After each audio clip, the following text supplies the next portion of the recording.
4 stages की लकीर बाबा ने योग के प्रति हमको लगा के दिए। जैसे सीता को लकीर लगा के दी ना, तो इसके बाहर नहीं जाना। 4 स्टेजेस वो योग की बाबा ने क्या सुनाई है। एक तो हमारा फर्स्ट स्टेज है बीज रूप, जो इतना सारा दिन निरंतर योगी होगा वो ज्यादा टाइम बीज रूप की स्टेज में टिक सकेगा, नहीं तो थोड़ा टाइम टिकेगा। एक फर्स्ट स्टेज है बीज रूप, दूसरी स्टेज है फरिश्ता रूप। ब्रह्मा बाबा फरिश्ता रूप में है ना, सूक्ष्म वतन में है ना, तो फरिश्ता रूप। और तीसरी स्टेज जो है वो है मनन, ज्ञान का मनन। कई बार आपने देखा होगा योग नहीं लगता है, व्यर्थ संकल्प होता है ना योग के टाइम, वो व्यर्थ संकल्प बार बार ज्यादा ही आता है। काम काज में होंगे तो नहीं आएगा, किनारा हो जाएगा। लेकिन जब योग में खाली होके बैठेंगे ना, उस समय और ही अगला पिछला पता नहीं क्या क्या व्यर्थ संकल्प ज्यादा आएंगे। इसके लिए मनन शक्ति चाहिए। जो वरदान मिलता है, जो मुरली में बाबा टाइटल देता है, या स्लोगन होता है, या मुरली की कोई भी पॉइंट हमको बहुत दिल में लग जाती है, उसके मनन करने के बाद आप व्यर्थ को किनारे करो, तभी आपका योग लग सकेगा। आप समझो आपका व्यर्थ संकल्प का तूफान बहुत फास्ट चल रहा है, ये तो आपको अनुभव है। व्यर्थ का स्पीड बहुत फास्ट होती है, पता नहीं कहाँ यहाँ से अमेरिका में सेकंड में पहुंच जाते। ऐसे किसी की भी बुराई की बातों में सेकंड में पहुंच जाएंगे।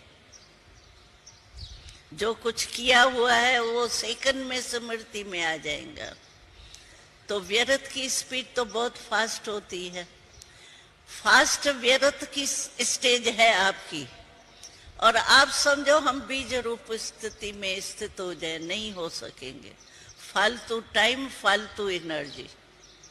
जैसे कोई हार्ट कमजोर वाला हो और वो सोचे कि हम ऊंची चौथी मंजिल पर सीढ़ी चढ़ के पहुंच जाऊं, उसका क्या हाल होगा?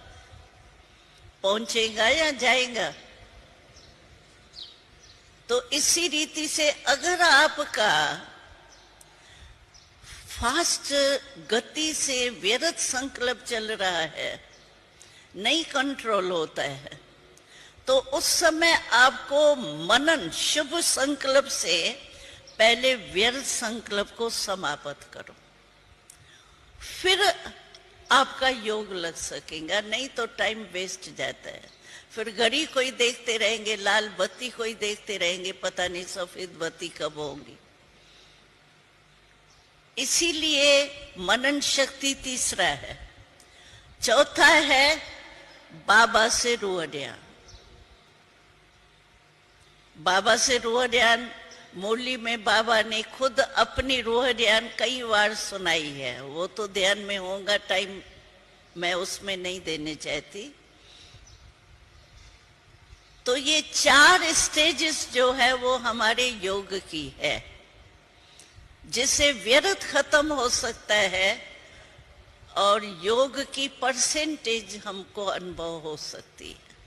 बीज रूप तो बिल्कुल फुल पावरफुल परसेंटेज वाला है ना, लेकिन दूसरी 3 स्टेज जो है उससे हमारा व्यर्थ खत्म हो करके समर्थ हो सकता है।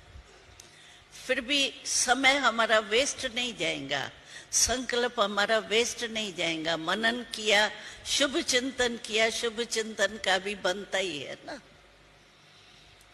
तो ये इस लकीर के अंदर योग तो हम लगाते ही है, इससे बाहर नहीं जाना है। ये सीता की लकीर है, 4 स्टेजेस बाबा ने बता दी। इस लकीर के अंदर आप योग लगाते ही होंगे। कभी क्या स्टेज आती होंगी, कभी क्या स्टेज आती होंगी, लेकिन जो ज्वाला रूप का योग है वो है, ज्वाला रूप अगर आपका योग होगा तो उसमें सर्व शक्तियां मर्ज होंगी। जैसे बीज रूप है ना, तो बीज में आप देखो है छोटा सा बीज, लेकिन उनमें पत्ते, फल, फूल सबका रस होता है ना, होता तो छोटा सा ही बीज है ना।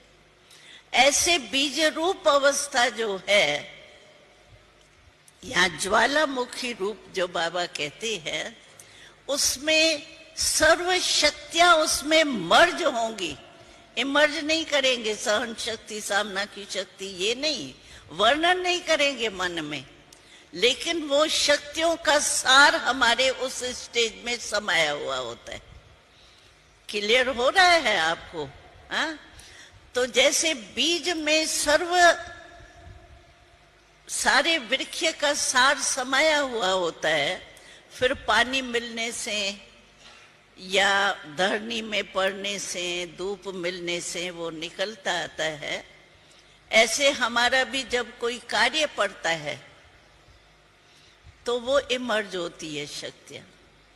समझो मुझे सहन शक्ति की आवश्यकता है तो वो सहन शक्ति इमर्ज होगी, नहीं तो मर्ज होती है उस स्टेज में।